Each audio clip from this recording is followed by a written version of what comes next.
Profile చూసి కాకుండా ప్రాబ్లంని చూసి సహాయం చేయడమే మానవత్వం. ఏ దేవుడితో అవసరం లేని మతం మానవత్వం. దీనికి మెచ్యూరిటీ కొంచెం ఎక్కువ. అందుకే ఆపదలో ఉన్న అన్ని మతాల వారిని కాపాడుతుంది. చివరికి చావు బతుకుల్లో ఉన్న పక్షి పిల్లకి కుక్క పిల్లకి కూడా ప్రాణం పోస్తుంది. నీ మతం మానవత్వం అయితే ఈ భూమి మీద చివరికి మిగిలేది నీ మతమే.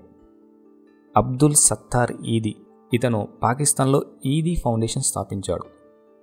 కనీ భారమని వదిలేసిన 20,000 మంది చిన్నపిల్లలకు 5,000 మంది అనాథలకు ఆశ్రయం ఇచ్చి అన్నం పెట్టాడు. ఇతన్ని Pakistan Teresa, angel of mercy అని కూడా అంటారు. భారతదేశం ఇతన్ని గుర్తుపెట్టుకోవడానికి ఇంకో కారణం ఉంది. 11 సంవత్సరాల గీత అనే అమ్మాయి ఇండియా బార్డర్ దాటి పాకిస్తాన్కి వెళ్ళింది. తను ఎవరికి ఏమీ చెప్పలేదు, ఎవరేమీ చెప్పినా వినలేదు. తను డెఫ్ అండ్ డమ్. ఆ పాపని చేరదీసి తిరిగి జాగ్రత్తగా ఇండియాకు అప్పచెప్పాడు.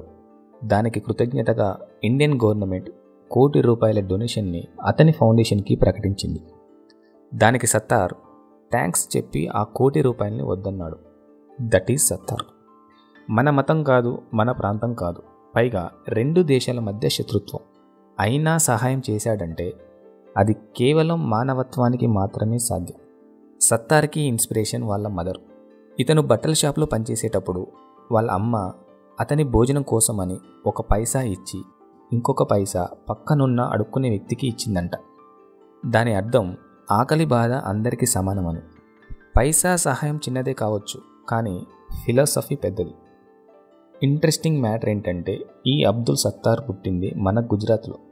1947 బైఫర్కేషన్ అప్పుడు వాళ్ళ ఫ్యామిలీ పాకిస్తాన్కి వెళ్ళింది. హ్యుమానిటీ ఉన్నోడు ఏ టెరిటరీలో ఉంటే ఏంటి, మనవాడే అనుకోవాలి.